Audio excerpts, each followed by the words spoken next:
le détail. Voilà un petit peu très brièvement et rapidement ce que j'avais à dire et j'attends vos questions. Merci, merci professeur. Donc, je résume en disant que l'art reste un leadership en matière de numérisation du patrimoine, en Algérie, même au Maghreb. Donc une expérience, voilà, une expérience très intéressante et fluctuante. Donc je termine par dire, annexé à cette numérisation, c'est l'Internet des objets.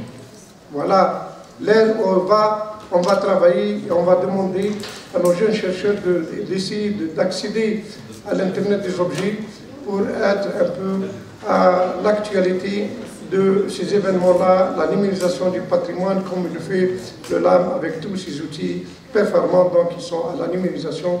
Et on demande notre adhésion à ce réseau-là pour mettre en valeur notre patrimoine matériel dans le bassin du Sibous. Donc, une demande lancée. Donc, sans tarder, on va dire au professeur de nous attendre dans les débats et on va lancer appel au docteur Noara Khiari de l'UNO de Tunis. Elle va nous joindre en live pour faire sa communication intitulée « L'apport des technologies numériques pour la conservation et la transmission du patrimoine récent », exemple de la villa Lakouba, donc à Tunis. Donc un appel est lancé pour docteur Noara Khiari de nous joindre afin qu'elle puisse nous dire l'essentiel. Donc elle est avec nous en live. Donc soyez la bienvenue. Vous m'entendez? On vous entend bien 5 sur 5. Soyez la bienvenue, chers consoeurs. Merci beaucoup. Voilà, Merci. l'espace est offert à vous pour nous dire l'essentiel de ce que vous êtes en train de travailler sur cette numérisation du patrimoine. À vous, one half time, pour dire l'essentiel de votre travail. Donc merci, soyez la bienvenue. Merci beaucoup. Donc merci à vous tous pour votre présence, votre écoute.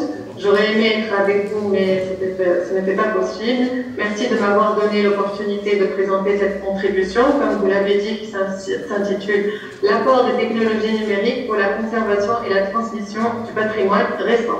Donc c'est l'exemple de la Villa Lakouba.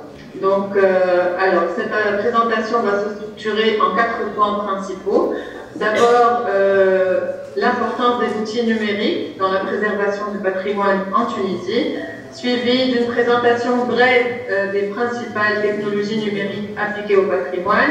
Ensuite, l'étude de cas de la numérisation de la Villa Lakouba, avant de conclure sur les défis et les limites de ces technologies.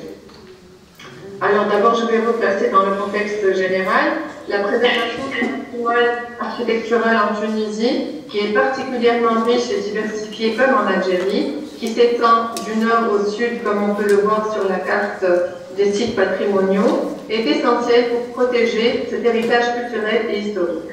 Cependant, elle fait face à des défis majeurs, comme ça a été souligné, le passage des transformations urbaines et le manque de moyens, malheureusement, surtout pour le patrimoine récent, comme le patrimoine colonial, qui est souvent marginalisé. Pour répondre à ces enjeux, les technologies numériques émergent comme des solutions novatrices qui allient en même temps la conservation matérielle et la valorisation culturelle, tout en garantissant la transmission de cet héritage aux générations futures. Donc, la Villa Lakouba, qui a été construite au début du XXe siècle à Hammamet, est un exemple représentatif qui illustre l'importance de ces outils pour documenter et préserver un édifice qui est dépourvu de toute archive. Donc, pour commencer, on peut dire que la Tunisie, riche d'un héritage culturel, architectural, urbain et naturel exceptionnel, reflète des siècles de civilisation et d'échanges et d'évolution architecturale, en passant de Phéniciens, Ottomans. Ce patrimoine, témoin de son histoire et de ses évolutions architecturales, compte 350 monuments classés comme patrimoine national, qui sont protégés par des lois spécifiques. Et parmi eux, 9 figurent au patrimoine mondial de l'UNESCO, comme cela a été dit, comme par exemple la Médina de Tunis, Kairouan, Carthage, et tout récemment, Djerba en 2023, en tant que mode d'occupation insulaire. La gestion et la préservation de ce patrimoine et de ces trésors reposent sur un réseau d'institutions publiques et privées et associatives. Nous allons les citer, les trois principales. Alors nous avons d'abord l'Institut national du patrimoine, qui a été créé en 1993. C'est l'organisme officiel qui est en charge de la conservation, de la restauration et la valorisation du patrimoine culturel, matériel et immatériel. Son action couvre l'ensemble du territoire. Les associations de sauvegarde de Médina, donc depuis la création de la première association en 1967, d'autres ont vu le jour et jouent un rôle important dans la réhabilitation des centres historiques. Et nous avons aussi l'Agence de mise en valeur du patrimoine et de promotion culturelle qui est focalisée sur la promotion touristique et culturelle. Elle gère plusieurs sites historiques, plus d'une soixantaine qui sont ouverts au public, qui cherchent à mettre en valeur ce potentiel économique et éducatif. Si les ruines romaines comme celles d'El Jamoun, d'Oda, Carthage, bénéficient souvent des efforts conjoints entre ces institutions pour des restaurations qui renforcent leur attractivité touristique, de même pour les médinas à travers les associations, le patrimoine récent et en particulier colonial reste menacé. Pourquoi il est menacé? Donc, il est délaissé par les pouvoirs publics, il souffre d'un manque de reconnaissance et il n'y a pas une volonté politique claire pour sa réhabilitation. Souvent, ils sont abandonnés en état de dégradation avancée, comme on peut le voir sur ces photos. Pourtant, il fait partie intégrante de notre paysage urbain et architectural. L'architecture de villégiature, qui a été initiée pendant la période coloniale, s'est largement répandue dans les villes comme la Marsa, qui est la banlieue nord de Tunis. Elle est également en danger. Ces constructions qui font partie intégrante du tissu urbain et paysager, comme je l'ai dit, souffrent aussi d'un manque d'intérêt et d'investissement pour leur préservation, en plus de souffrir des pressions des spéculations foncières en raison de leur emplacement qui est privilégié. La préservation numérique, donc, représente une démarche novatrice dans la conservation et la valorisation de ce patrimoine. Donc, surtout en Tunisie, où il constitue à la fois un pilier identitaire, mais aussi un levier touristique et économique très important. Grâce à des technologies modernes, comme cela a été évoqué, le HBIM, les technologies immersives, il est désormais possible de créer des bases de données numériques qui sont détaillées, d'anticiper les besoins en opération de restauration et de faciliter leur accessibilité à un large public et pour des fins diverses. La numérisation permettrait à la Tunisie notamment de sauvegarder son patrimoine sous sa forme matérielle et immatérielle de manière pérenne et surtout de sensibiliser les communautés locales en renforçant leur attachement à ces pays. Alors je vais brièvement présenter comme exemple d'outil numérique le HBIM, l'héritage Building Information Modeling, qui a été conçu spécialement pour la préservation du patrimoine historique.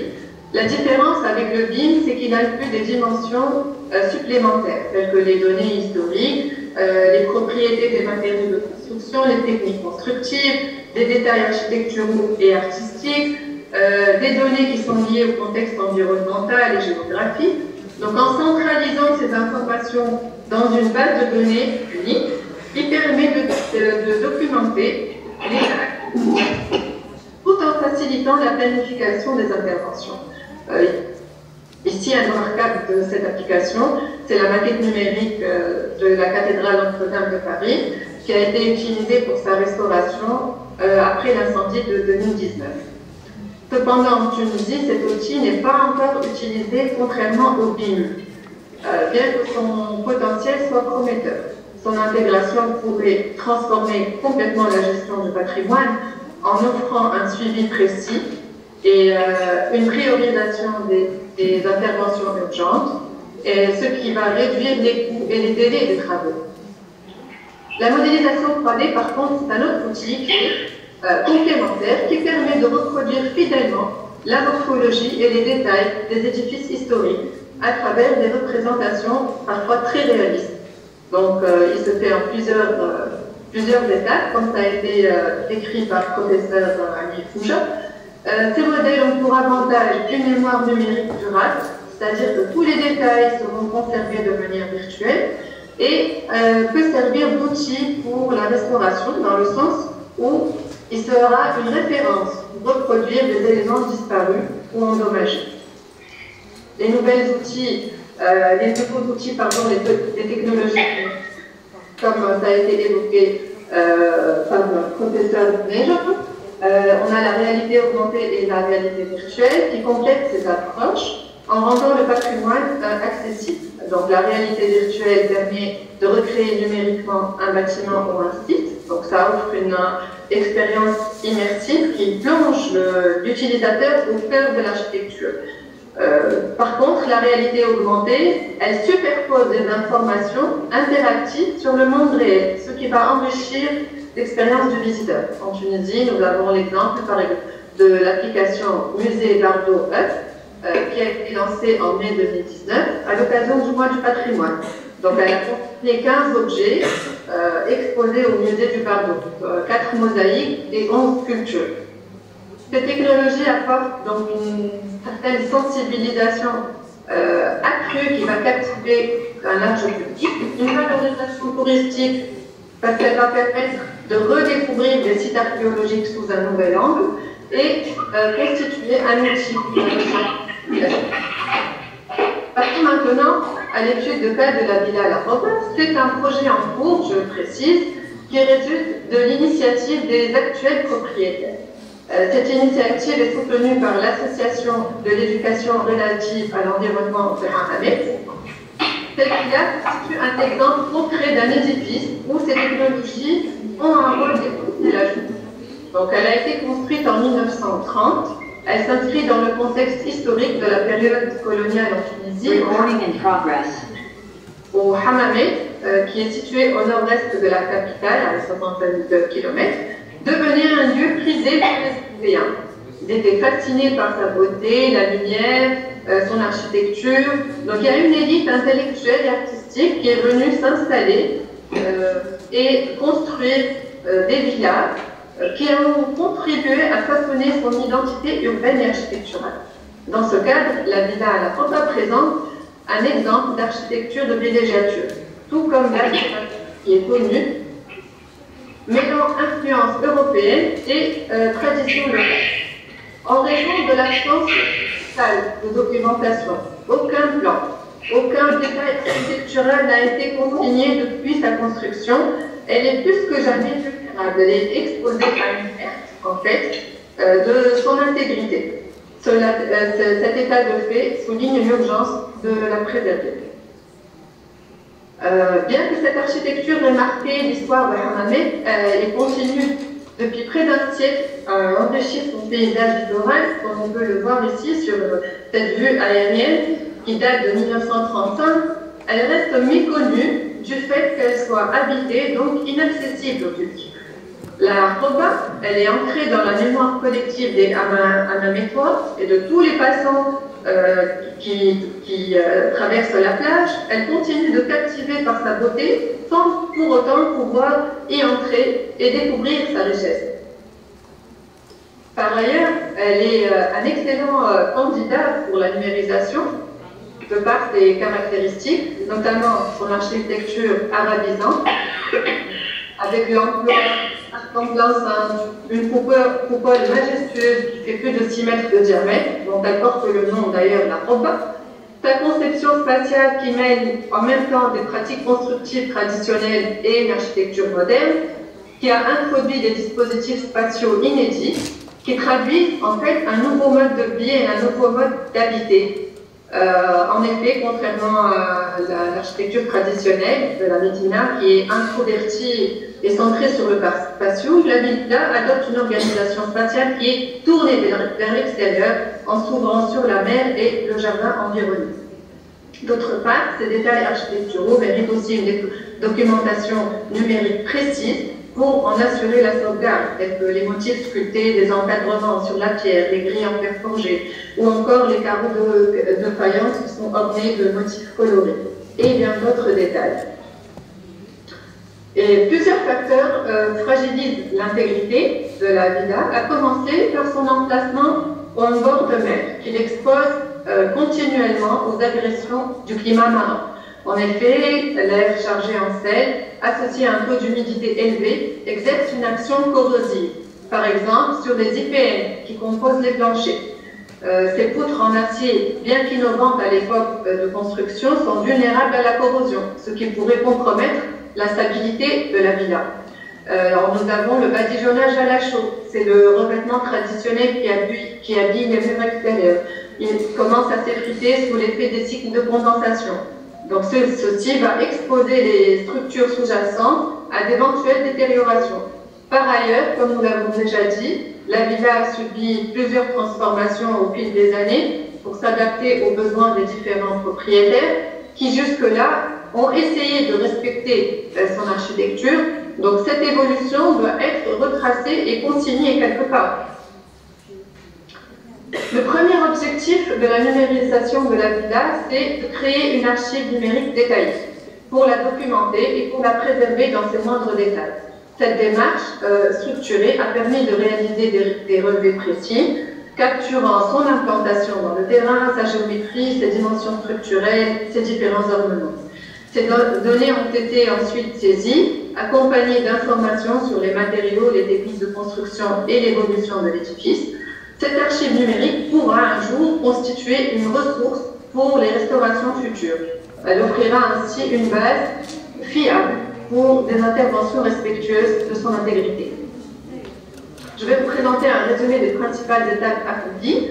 Tout d'abord, j'ai mené une recherche sur l'historique de la villa en utilisant le titre de propriété original manuscrit, comme vous pouvez le voir, datant de 1930, comme source principale. Donc, ce qui m'a permis déjà de retranscrire les informations liées, par exemple, aux différents propriétaires, des détails concernant la parcelle, la superficie totale, les surfaces des différentes masses bâties. Parallèlement, j'ai effectué, vous voyez, voilà, des relevés en veillant à être très précis, le plus précis possible, en consignant chaque détail à l'aide de mesures exactes et de photographies de référence. Ici, nous n'avons pas, bien sûr, le matériel dont parlait le professeur Alikouch. Nous nous sommes contentés d'un matériel basique. J'ai commencé par établir tous les plans des différentes constructions présentes sur la parcelle, détaillant les façades principales ainsi que les coupes, les différentes coupes.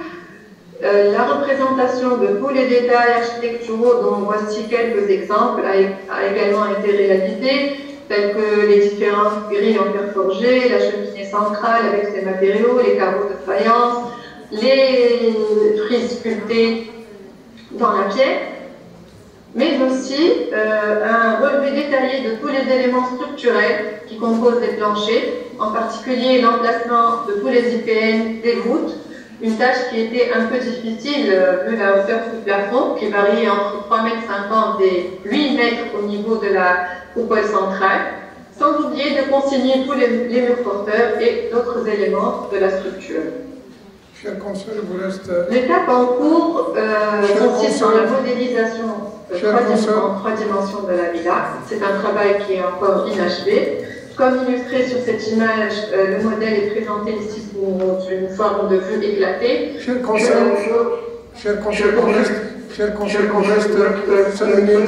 il faut conclure. Oui, d'accord.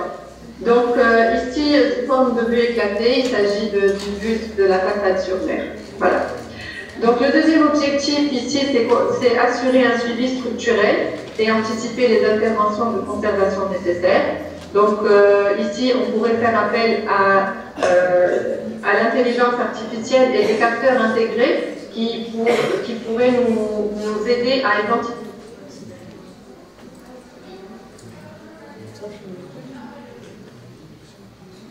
Cela nous permettra de localiser les zones exactement les plus exposées aux dégradations et de planifier des opérations ciblées.